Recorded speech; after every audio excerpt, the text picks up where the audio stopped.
on a number of the allegations that you in particular, Mr. Banks, have made about them. And perhaps I should just read a few of those out and then ask you to comment on them. You said that their submission to the Electoral Commission was, I quote, full of lies and misrepresentations. You said that Vote Leave are lying and misrepresenting the situation, that these people are jokes, that he, in particular that's Matthew Elliott, wants to be Lord Elliott of Loserville, and that he, Dominic Cummings, is a liability and a danger to both Leave campaigns.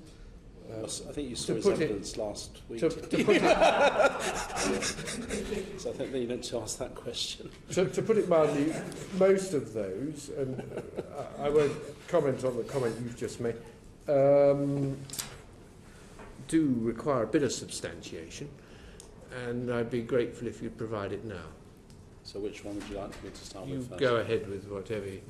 I think in terms of the Electoral Commission, I think...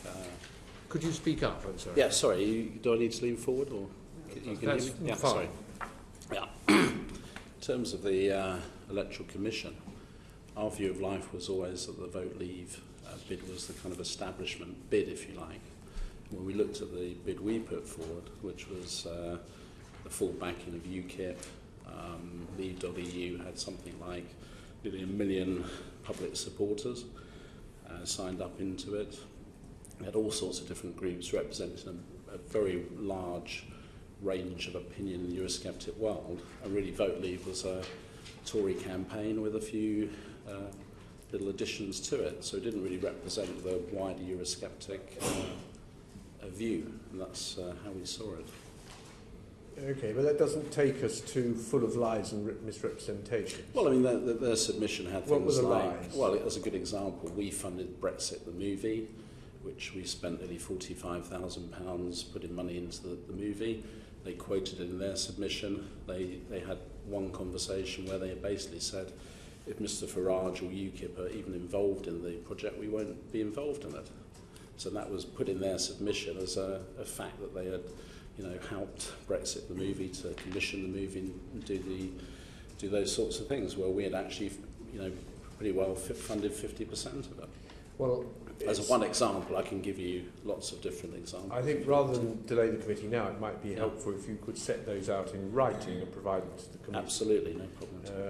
With any substantiating... I mean, there were things like... With any substantiating... Yeah, there were things like, for instance, Richard North, who we don't necessarily agree with, but he violently objected to the Vote Leave position, and it was quoted in the document that they had communicated with him and worked with him. Well, we know that not to be the case.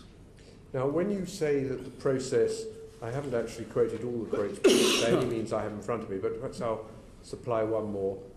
You have said of the Electoral Commission's decision, I quote, "We have decided to show the public how this process was stitched up." Yeah.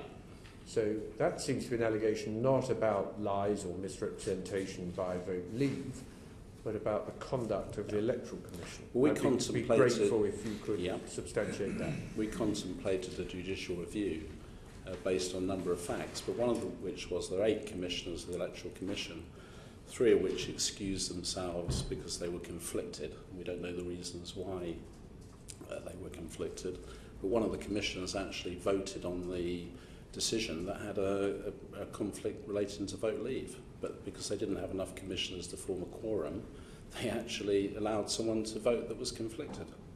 And in the business world, that would be out of the question and pretty reprehensible. Well, you're subject to, we may decide to take as subject to parliamentary privilege evidence on that point as well. It's a very serious allegation you're making about the Electoral Commission, whose task is to ensure the highest standards in our elections. I have their documentation in front of me here. Can I make a second point? Yes, of course. Well, the second point was that a couple of the prominent Vote Leave supporters actually communicated via the internet. They won the designation 2 days before the Commission were actually due to announce the result. And I think one of the people that's a very senior member of it actually tweeted out, "Congratulations, Vote Leave, you've won the designation." Sorry, a very senior member of Vote Leave, yeah. Of the not a Vote senior Leave. member of the Electoral Commission. No, not of the Vote Leave campaign. We then wrote to the Electoral Commission by email saying, what the hell's going on? You're meant to be announcing this Thursday. They then brought forward their decision by a day because they realised the news was out there. And it was clear that the Electoral Commission had either communicated the result prematurely to Vote Leave or otherwise. But it doesn't give much faith in the confidence when you've got a date where you announce it and then the news is out 2 days beforehand. So call it a stitch up, call it what you like, but in my book, you know, if there's a process, you stick to it. It just does seem to have been an extraordinary fratricidal war, tension here between these two groups, bearing in mind you agree on so much. We agree on quite a lot. Yeah, there's some things we don't agree on. But if you look at the competition, I would say it's a good Thatcherite principle. Sorry for the Labour members of this committee. The competition is good. We raised nearly £9 million for the campaign. We wrote to over 10 million people individually. We sent out leaflets to a balance of another 11 million. So when you talk about the government's in leaflets, our campaign has nearly communicated with the whole country. So we raised £9 million. I think the competition spurred both sides on.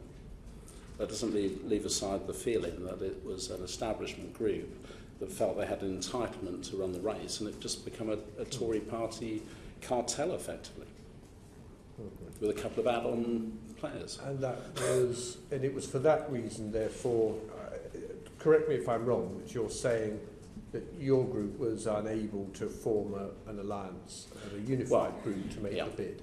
We wrote 5 times to Vote Leave to suggest that we should come together, and it was benefiting nobody to have this continuing row. Obviously strong personalities involved in it, but I believe that, particularly with Mr Elliott and Mr Cummins, they believed it was their kind of God-given right to run this campaign, and no one else could be involved. If you take Vote Leave back to its roots, it was formed out of Business for Britain, and the original concept was this was a group that was going to be led by businessmen. Now it's led by politicians, mainly Conservative politicians, as I say, that are trying to marginalise other people in the Eurosceptic world, particularly UKIP and others. So you can understand